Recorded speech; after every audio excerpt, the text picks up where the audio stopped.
पाएंगे ना कि जाको राखे साइया और मार सके ना कोई और बाल न बांका कर सके सो जग वैरी हो,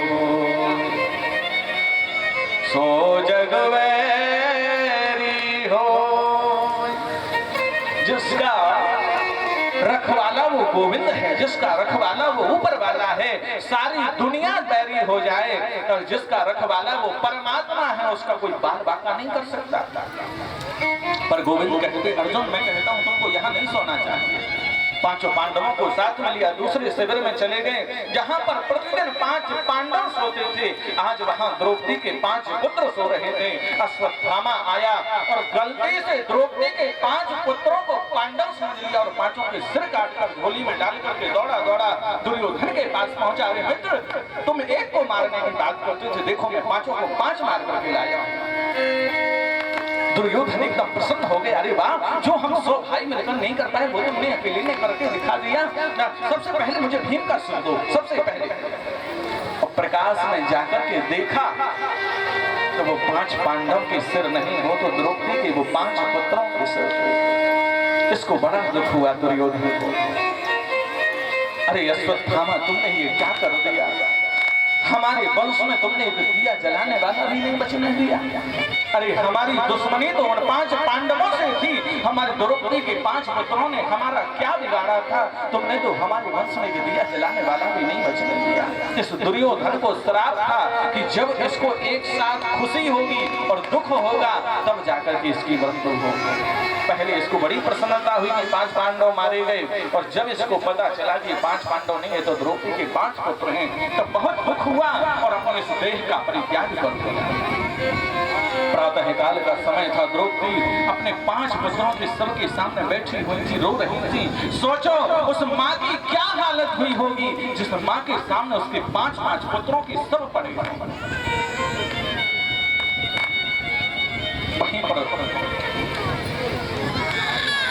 वहीं पर बड़े भैया खड़े हुए हैं, वहीं पर भीम, नकुल, सहदेव सभी वहीं पर खड़े थे।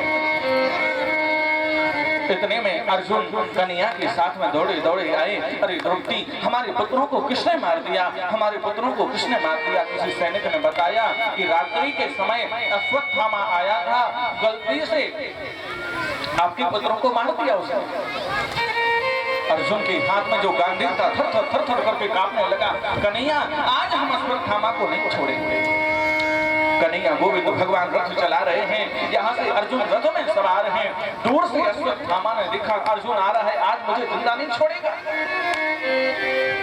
इसके पास केवल एक ही अस्त्र बचा था जिसका नाम है ब्रह्मास्त्र। ये सृष्टि संहारक ब्रह्मास्त्र है और आज अश्वत्थामा ने सृष्टि संहारक ब्रह्मास्त्र अर्जुन की ओर छोड़ दिया। जैसे ब्रह्मास्त्र आ रहा था अर्जुन तो चरणों में गिर गए। अरे गोविंद देखो इस भोले भंडारी को देखो, इस भोले भंडारी को देखो, इसने सृष्टि संहारक ब्रह्मास्त्र चला दिया है। कन्हैया बोली अर्जुन तुम भी बड़े भोले हो।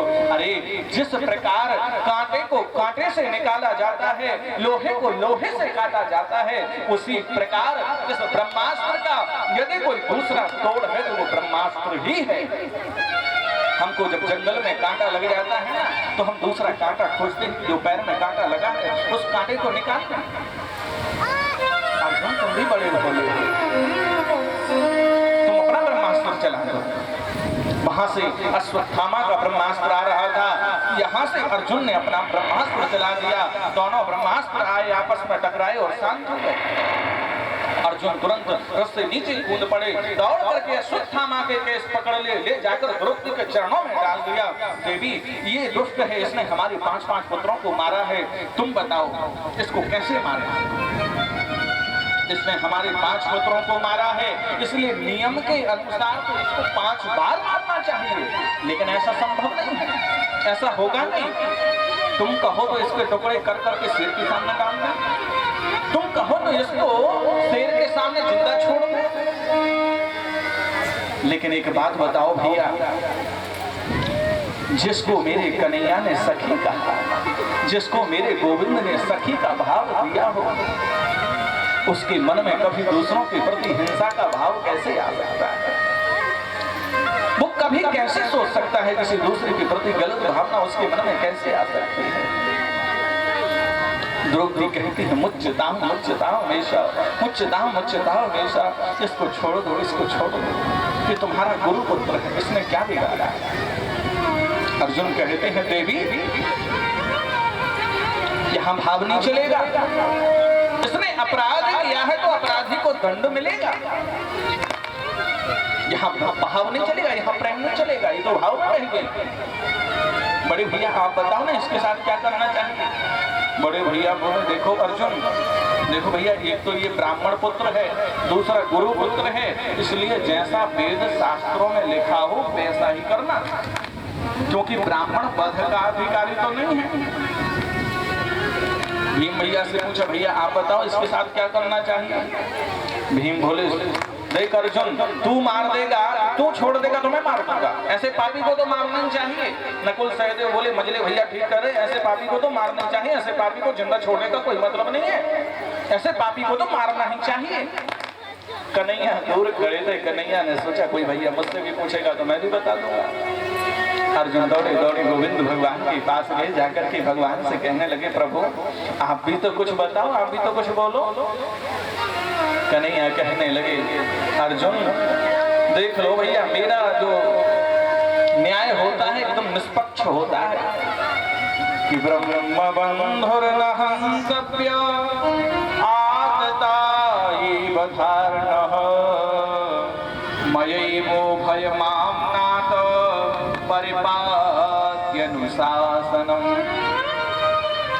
ब्राह्मण चाहे कैसा भी क्यों ना हो उसे कभी मारना नहीं चाहिए, और बाल हत्यारा कोई भी क्यों ना हो उसे छोड़ना नहीं चाहिए। जैसे ये बात करी सो वहीं पर भीम भैया खड़े थे, खिल खिल खिल खिल खिल करके हंसने लगे, ताली बजा करके वाह क्या न्याय किया है न्यायाधीश ने।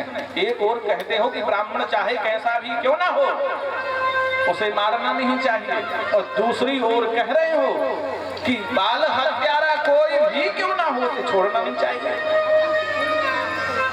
कन्हैया कहने लगे देखो भीम भैया, जहाँ पर बोलना उचित ना हो वहाँ नहीं बोलना चाहिए। अर्जुन ने गीता सुनी है, वो सब समझ गया, मुझे क्या करना है।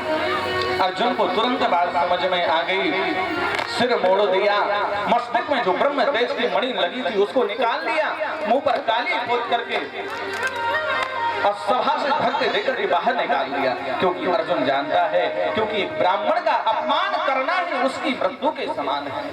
यदि आपने ब्राह्मण का अपमान किया है तो समझ लेना कि आपने उसकी मृत्यु कर दी है। ब्राह्मण सभी समाजों में श्रेष्ठ होता है, ब्राह्मण वध का अधिकारी नहीं है। यहाँ पर अश्वत्थामा को पांडवों का शुक्रगुजार होना था कि मैंने काम तो मरने का किया था, पर पांडवों ने मुझे मारा नहीं, जरा सा अपमान ही तो किया है। लेकिन अश्वत्थामा के मन में हिंसा की भावना और ज्यादा जागृत हो गई। मेरा अपमान कर दिया, अपने गुरु पुत्र का अपमान कर दिया, इन पांडवों के वंश में दिया जलाने वाला नहीं बचने दूंगा मैं। फिर खिलखिलाकर हंसा, अरे भैया इनके वंश में अब बचा ही कौन है?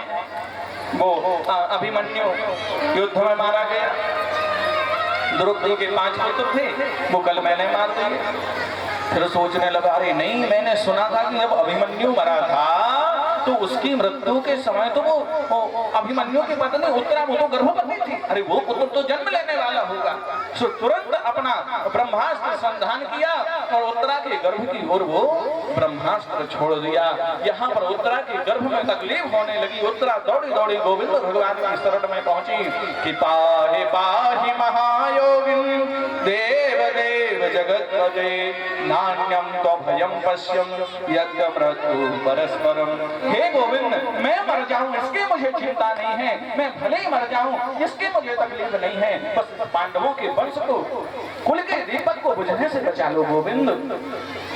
कन्हैया ने सिर पे हाथ रख दिया, बेटी तुम्हें डरने की जरूरत नहीं है, तुम्हें चिंता करने की जरूरत नहीं है, तुम्हें बिल्कुल तकलीफ, तुम अपने मन में जरा सा मातृ भाव लाओ, जरा सा अपने मन में मातृ भाव लाओ। तुम यहाँ पर उत्तरा अपने मन में मातृ भाव लाई और कन्हैया ने अंगुष्ठ पंच मात्र रूप बनाया और अंदर गर्भ में प्रवेश करके अपनी गदा को सुदर्शन चक्र की भांति चारों तरफ घुमाया और उत्तरा के गर्भ की रक्षा कर दी।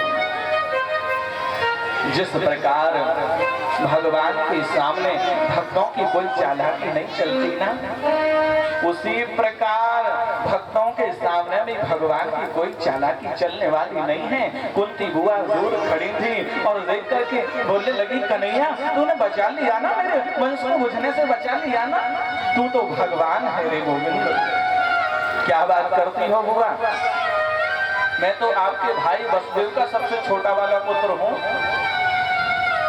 कुंती बुआ ने कहा, लाला किसी को बुआ बनाते हो, किसी को फूफा बनाते हो, किसी को काका बनाते हो, किसी को माँ बनाते हो, किसी को पिता बनाते हो, लेकिन ये कैसे भूल जाते हो कि जगत के परम पिता तो तुम ही हो।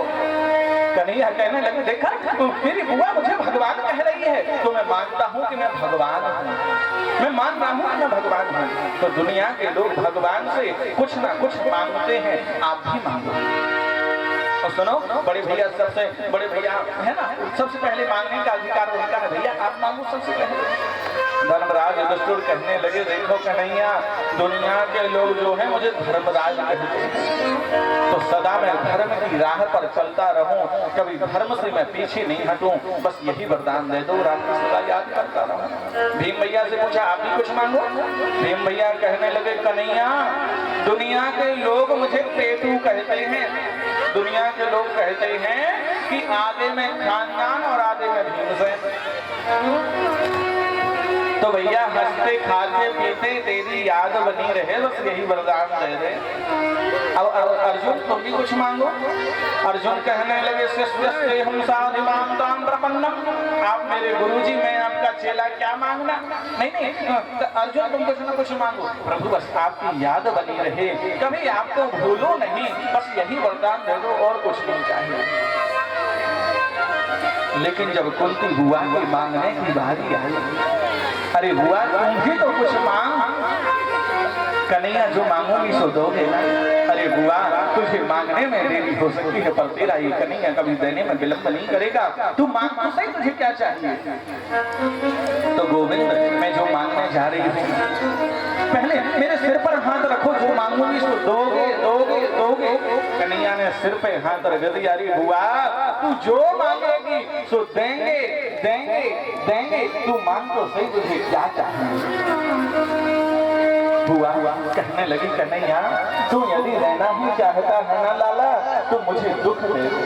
क्या बात करती हो बुआ, सारा जीवन तेरा दुख भोगते भोगते निकल गया, आज जब तेरे बेटा राजा बने, तू राजमाता कहलाने की अधिकार में बने, तो आज तूने फिर दुख मांग लिया।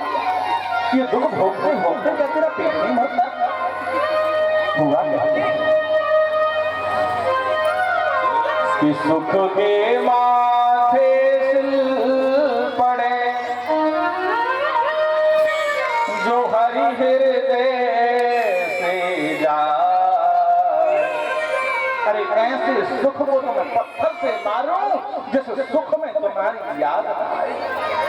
विपदो नहीं विपदा, संपदो नहीं संपदा। गोविंद विपत्ति को विपत्ति नहीं कहते, संपत्ति को संपत्ति नहीं कहते। जीव परमात्मा को भूल जाए, इससे बड़ी कोई विपत्ति नहीं है, और जीव परमात्मा की याद करता रहे, इससे बड़ी कोई संपत्ति नहीं है। कह हनुमंत विपद प्रभु सोई, कह हनुमंत विपद प्रभु सोई, कह हनुमंत विपद प्रभु सोई। जब तक राजना, जब तक राजना सुमिरन होई, कह हनुमंत विपद प्रभु सोई, कह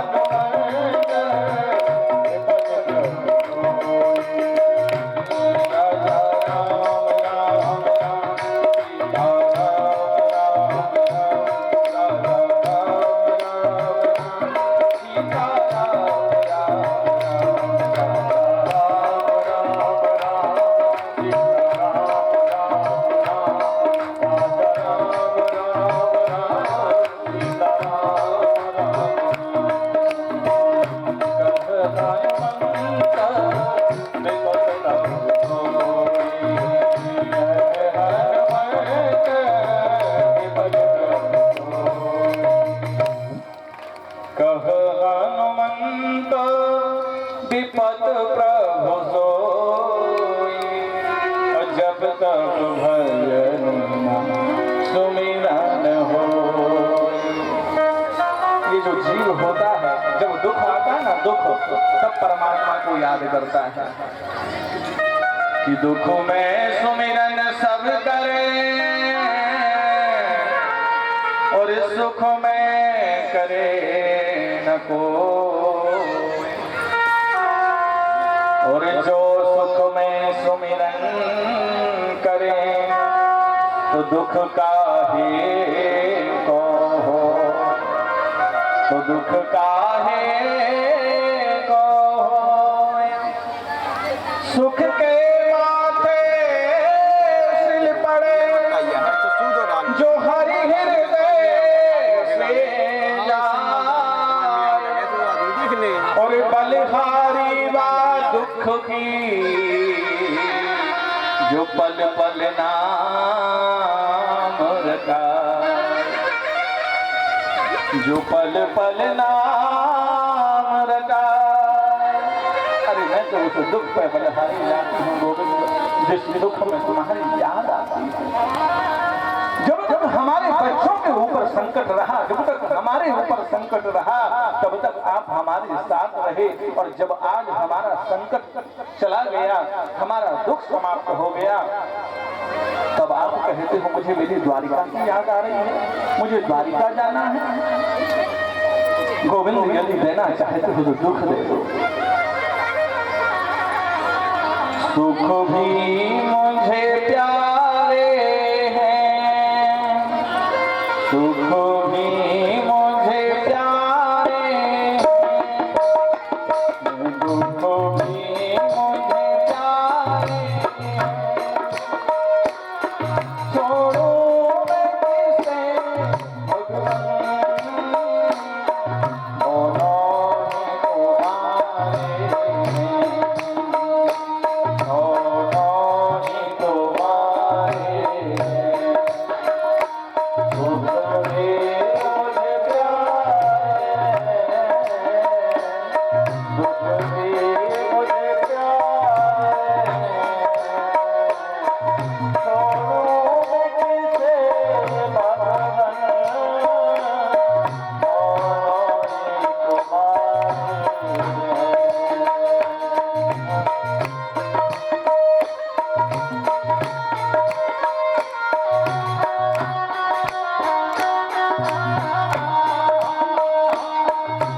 सुख ही तो दुनिया की, सुख ही तो दुनिया की। गाड़ी को चलाते, गाड़ी को चलाते, मैं भी तो नहीं कहता, मैं भी तो नहीं कहता।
सुख भी मुझे प्यारे हैं, दुख भी मुझे प्यारे हैं। छोड़ूं मैं किसे भगवन, दोनों ही तुम्हारे,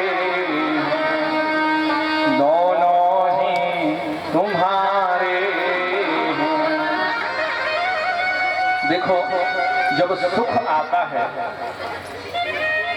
तो दुख चला जाता है, दुख आता है तो सुख चला जाता है, और जब दुख जाता है तो सुख आता है। दुख गया और सुख आ जाता है। दुख जाता है सुख दे कर के, दुख जाता है सुख दे कर के, सुख जाता है दुख दे कर के। फिर मानव क्यों घबराता है, फिर मानव क्यों घबराता है। ना तो कभी दुख रहेगा ना कभी सुख रहेगा, दोनों आते जाते बने रहते हैं। दुख गया सुख आ गया, सुख आया दुख आ, सुख चला गया दुख आ गया, ये दोनों चीजें आती जाती रहती हैं। लेकिन दुख वास्तव में है क्या? बोले विपदो नहीं विपदा संपदो नहीं, वो संपदा विपत्ति को विपत्ति नहीं कहते, बल्कि जीव परमात्मा को भूल जाए इससे बड़ी कोई विपत्ति नहीं है। मैं आपसे ये नहीं कहता कि आप दिन भर भगवान को भजते रहो, नहीं। एक घड़ी आधी घड़ी और आधी में पुनियाद, एक घड़ी आधी घड़ी और आधी में पुनियाद, और तुलसी चर्चा राम की हरहु कोट अपराध। आपको 1 घंटे का समय नहीं मिलता, आप 30 मिनट का समय निकालो।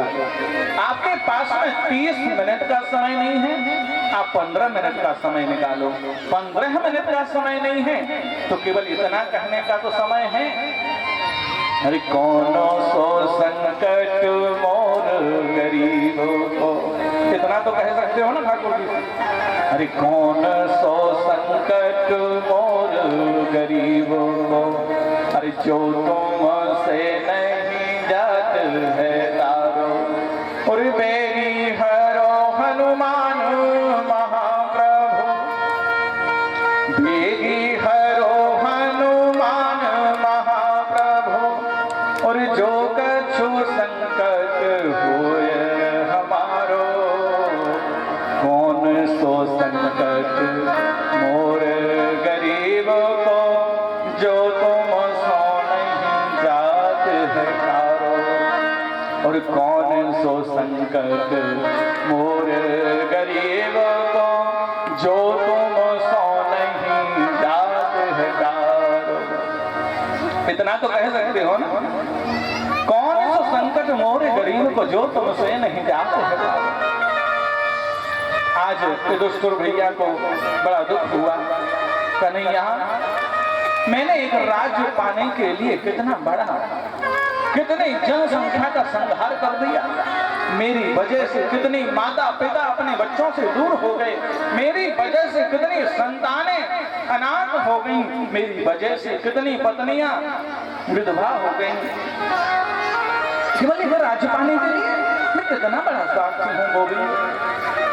कन्हैया ने रात भर बैठ करके दुष्टुर जी को समझाया, देखो ये तो कर्म है, जो जैसा कर्म करता है उसको वैसा फल भोगना पड़ता है। परम प्रधान विश्व रचि राखा, और जो जस करहि सो तस फल चाखा। देखो वहां पर संपूर्ण गीता का ज्ञान अर्जुन को कन्हैया ने दिया, और यहाँ पर भी दुष्टुर जी को रात भर बैठ करके समझाया। वहां अर्जुन को तो सारी बातें समझ में आ गई थी, लेकिन दुष्टुर जी को तो एक भी बात समझ में नहीं आई। क्यों? क्योंकि ये दुष्टुर जी अभी भी सोचते हैं छोटा बालक ही तो है, कुछ भी बोलता रहता है। क्योंकि अपने से छोटी उम्र का कोई हमें समझाए ना तो हम सोचते हैं छोटा बालक है, कुछ भी बोलता रहता, बोले तो उसकी बातों का असर नहीं होता। कन्हैया ने सोचा इनको तो भीष्म पितामह से ही समझाना पड़ेगा।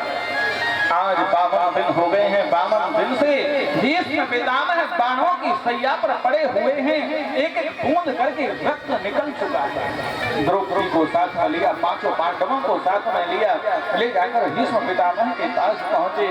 पितामह ने जैसे देखा गोविंद भगवान हमारा उद्धार करने के लिए आ रहे हैं, प्रभु अंत समय में हमारे पास आ रहे हैं कि जन्म जन्म मोने जतन कराई, जन्म जन्म मोने जतन कराई,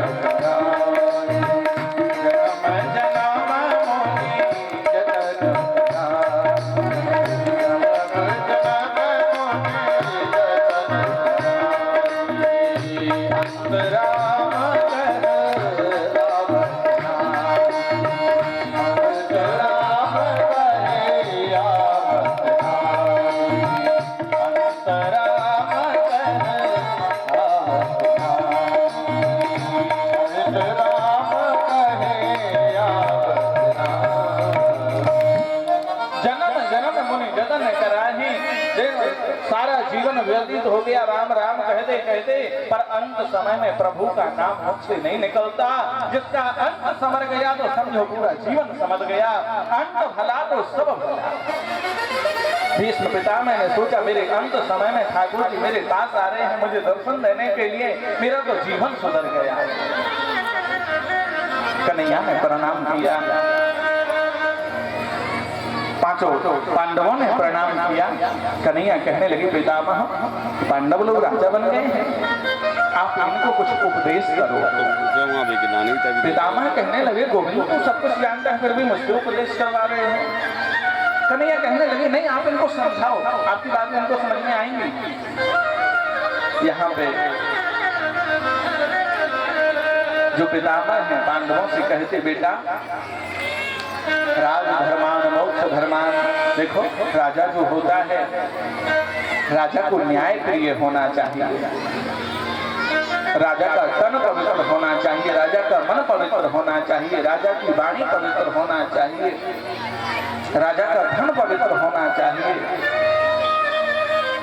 कि तन पवित्र सेवा किए और धन पवित्र कर दान और मन पवित्र हरि भजन सो होत त्रिविध कल्याण।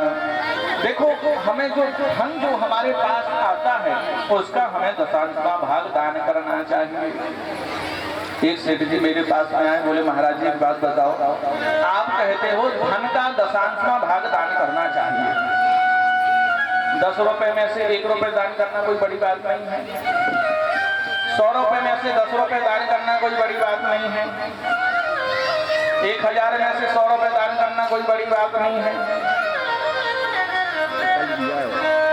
पर 1 लाख में से 10,000 दान करने में थोड़ा कष्ट हो, इसमें से क्या कुछ कम नहीं हो सकता? मैंने कहा भैया देखो ये तो मन का भाव है, कहने का मतलब ये है आप जितना भी दान करो, जितनी आपकी श्रद्धा है श्रद्धा के अनुसार दान करो, पर 10वां भाग दान करना चाहिए।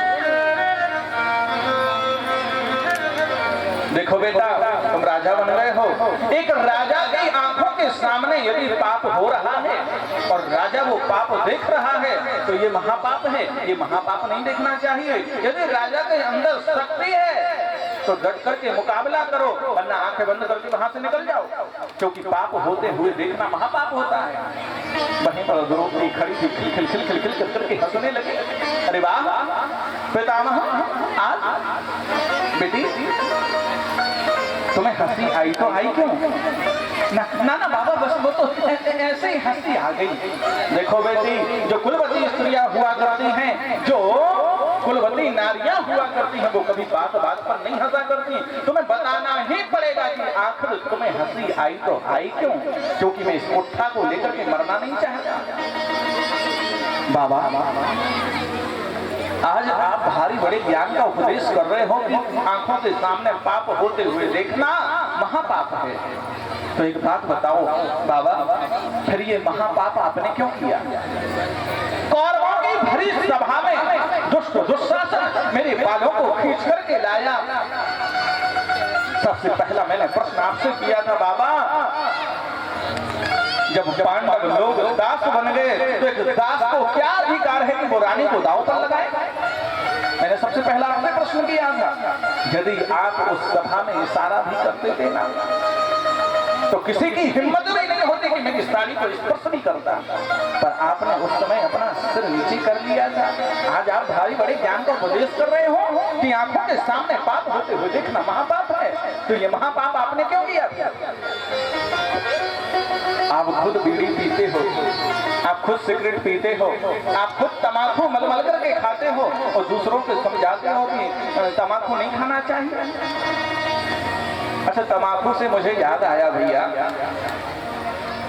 ये जो तमाकू है राजेंद्र दास जी महाराज बताते हैं कि इसकी उत्पत्ति कैसे हुई। क्या हुआ, जब गोविंद भगवान पारिजात वृक्ष लेने के लिए इंद्र के यहाँ गए स्वर्ग में, तो वहां पर कन्हैया का और इंद्र का युद्ध हुआ और यहाँ पर गरुड़ का और कामधेनु गाय का युद्ध हुआ। उस युद्ध में जो गरुड़ के चोंच से गौ माता को चोट लगी और वो रक्त जब इस पृथ्वी पर गिरा तो उससे तमाकू की उत्पत्ति हुई। तो मानो राजेंद्र दास जी महाराज कहते हैं कि जो तमाकू खा रहा है तो समझना कि वो गौमांस भक्षण कर रहा है। तमाकू खाने वाले को कभी सिद्धि प्राप्त नहीं हो सकती, तमाकू नहीं खाना चाहिए। अच्छा, एक हरा हरा खेत लगा हो, हरा भरा, चारों तरफ हरी हरी घास खड़ी हो और बीच में तमाकू की खेती हो, और उसमें जब हम एक गधे को छोड़ेंगे ना तो जो गधा होता है घास घास सब खा जाएगा, लेकिन तमाकू का एक पत्ता भी नहीं खाएगा। सोचो, जिस चीज को गधा नहीं खाता उसे हम मल करके खाते हैं। जिसको गधा नहीं खा रहा, पशु नहीं खा रहे, उसको हम मल के खाते हैं। ईशान न विद्या न तपो न दानम ज्ञानम न शीलम न गुणो न धर्मा तीव्र तुलोके भुवि भा